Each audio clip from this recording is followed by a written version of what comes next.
ព្រោះហេតុផលនេះព្រះអង្គជួនកក្កដាសម្រាប់លាចាកសិក្ខាបទក្រោយបួសជា27ព្រះវស្សា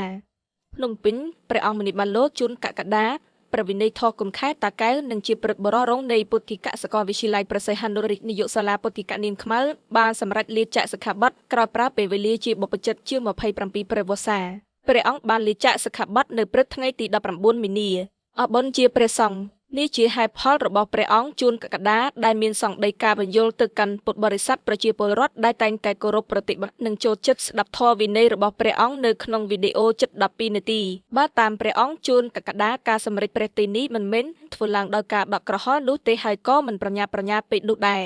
ក្នុងន័យនេះព្រះអង្គទំនងចង់បញ្យល់ថាការសម្រេចរបស់ព្រះអង្គធ្វើតាមការទេសមួយសំស្របនៃពេលវេលាជាក់ស្ដែងជា27ព្រះវស្សាក្នុងវិស័យព្រះពុទ្ធសាសនានេះបជាមានគុណតម្លៃអកណនីសម្រាប់ព្រះអង្គមនីបានលោកជួនកក្កដាព្រឹទ្ធបរិរងនៃពុទ្ធិកសាកលវិទ្យាល័យព្រះសីហនុរាជនិងជានាយកសាលាពុទ្ធិកនាងខ្មៅមានសង្ឃដីកានៅក្នុងវីដេអូមុនពេលសឹកដូចនេះថាក្នុងព្រះករុណាអាមាភិបពិតជាអរព្រះគុណដល់ក្រៃលែងដល់ព្រះតនិត្រ័យទាំងឡាយ3មានព្រះពុទ្ធព្រះធម៌និងព្រះសង្ឃជាពិសេសព្រះពុទ្ធសាសនាដែលជាសាសនាដែលមានគុណដ៏ធំធេងសម្រាប់ក្នុងព្រះរុនអាមាភិបបានមកជ្រកកោនរលាមានជីវិតមានឱកាសបានសិក្សារៀនសូត្រមានឱកាសបានទំនុកបំរុងផ្ចង់ផ្ដាំចំពោះព្រះសង្ឃនៅក្នុងពុទ្ធសាសនាមណ្ឌលជាពិសេសវត្តប្រាសាទនាងខ្មៅអស់រយៈពេល13ឆ្នាំកន្លងទៅនេះបើតាមព្រះអង្គជួនកក្កដាជាង13ឆ្នាំមកនេះវត្តប្រាសាទនាងខ្មៅទំនុកបំរុងដល់ព្រះសង្ឃនិងសិក្ខលោកដែលមកគុំនិងស្នាក់នៅដើម្បីបន្តការសិក្សានិងអនុវត្តធម៌វិន័យចំនួន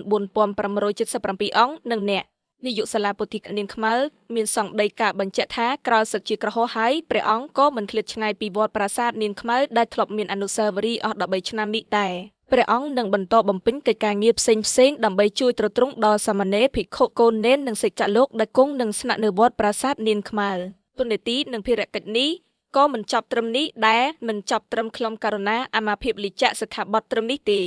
គឺទុននីតិនិងភារកិច្ចនេះនឹងនៅព្រះអង្គភិរដ្ឋផឹងវុធីប្រជាអធិការវត្តប្រាសាទនាងខ្មៅហើយខ្លំព្រះករុណាអាមាភិបជាក្រហមក៏ប៉ុន្តែនៅចូលរួមសហធ្វើកិច្ចការងារនេះបន្តនេះបើតាមសង្ឃដីកាព្រះដែលជាគុណជួនកក្កដាដែលបានសាងភ្នោះតាំងពីវ័យ13ឆ្នាំមកមុនពេលសាងភ្នោះនេះភិក្ខុជួនកក្កដាជាក្មេងកំព្រាឪពុកម្ដាយនិងស្ថិតនៅក្នុងស្ថានភាពលំបាកព្រះអង្គធ្លាប់មានសង្ឃដីកាថាបើព្រះអង្គមិនបានបួសជាបព្វជិតទេប្រកាសណាស់គឺគ្មានឱកាសទទួលបានការសិក្សាមានចំណេះដឹងផ្នែកអប់រំនិងធម៌វិន័យឡើយសម្រាប់ព្រះអង្គវិស័យព្រះពុទ្ធសាសនាមានគុណបំណាច់ដល់ព្រះអង្គ